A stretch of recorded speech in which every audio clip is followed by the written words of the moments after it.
ماں باپ کے ساتھ بھلائی کرتے ہو، اگر ان میں سے ایک یا دونوں تمہارے سامنے بڑھاپے کو پہنچ جائیں تو ان کو اف تک نہ کہنا اور نہ انہیں جھڑکنا،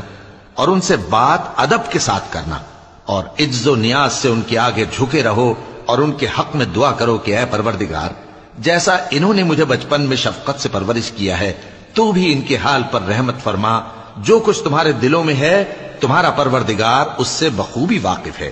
اگر تم نیک ہوگے تو وہ رجوع لانے والوں کو بخش دینے والا ہے، اور رشتہ داروں اور محتاجوں اور مسافروں کو ان کا حق ادا کرو، اور فضول خرچی سے مال نہ اڑاؤ کہ فضول خرچی کرنے والے تو شیطان کے بھائی ہیں، اور شیطان اپنے پروردگار کی نعمتوں کا کفران کرنے والا یعنی ناشکرا ہے۔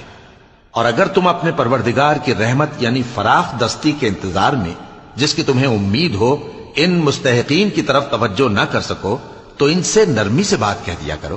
اور اپنے ہاتھ کو نہ تو گردن سے بندھا ہوا یعنی بہت تنگ کر لو کہ کسی کو کچھ دو ہی نہیں، اور نہ بالکل کھول ہی دو کہ سبھی کچھ دے ڈالو، اور انجام یہ ہو کہ ملامت زدہ اور حسرت زدہ ہو کر بیٹھ جاؤ۔ بے شک تمہارا پروردگار جس کی روزی چاہتا ہے فراخ کر دیتا ہے، اور جس کی روزی چاہتا ہے تنگ کر دیتا ہے،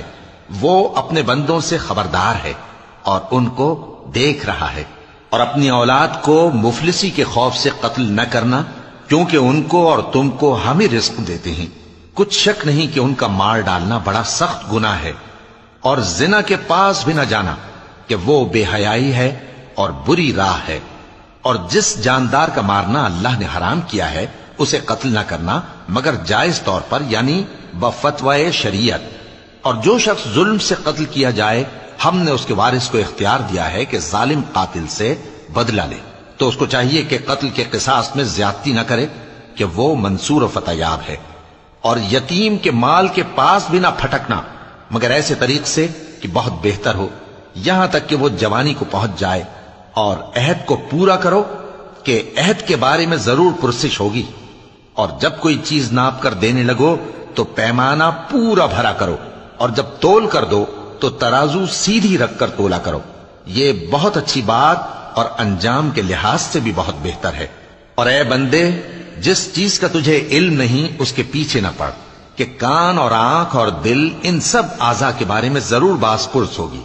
اور زمین پر اکڑ کر اور تن کر مت چل کہ تو زمین کو پھاڑ تو نہیں ڈالے گا اور نہ لمبا ہو کر پہاڑوں کی چوٹی تک پہنچ جائے گا، ان سب عادتوں کی برائی تیرے پروردگار کے نزدیک بہت ناپسند ہے۔ اے پیغمبر، یہ ان ہدایتوں میں سے ہیں جو اللہ نے حکمت کی باتیں تمہاری طرف وحی کی ہیں، اور اللہ کے ساتھ کوئی اور معبود نہ بنانا کہ ایسا کرنے سے ملامت زدہ اور راندہ درگاہ بنا کر جہنم میں ڈال دیے جاؤ گے۔ مشرکو، کیا تمہارے پروردگار نے تم کو تو لڑکے دیے اور اپنے لیے فرشتوں کو بیٹیاں بنایا؟ کچھ شک نہیں کہ یہ تم بڑی نامعقول بات کہتے ہو، اور ہم نے اس قرآن میں طرح طرح کی باتیں بیان کی ہیں تاکہ لوگ نصیحت حاصل کریں، مگر وہ اس سے اور بدک جاتی ہیں۔ کہہ دو کہ اگر اللہ کے ساتھ اور معبود ہوتے جیسا کہ یہ کہتے ہیں تو وہ ضرور عرش والے کی طرف لڑنے بھیڑنے کے لیے رستہ نکالتے، وہ پاک ہے، اور جو کچھ یہ بکواس کرتے ہیں اس سے اس کا رتبہ بہت عالی ہے۔ ساتوں آسمان اور زمین اور جو لوگ ان میں ہیں سب اسی کی تسبیح کرتے ہیں، اور مخلوقات میں سے کوئی چیز نہیں مگر اس کی تعریف کے ساتھ تسبیح کرتی ہے، لیکن تم ان کی تسبیح کو نہیں سمجھتے، بے شک وہ بردبار ہے، غفار ہے۔ اور اے نبی، جب تم قرآن پڑھا کرتے ہو تو ہم تم میں اور ان لوگوں میں جو آخرت پر ایمان نہیں رکھتے چھپا ہوا پردہ یعنی حجاب ڈال دیتے ہیں،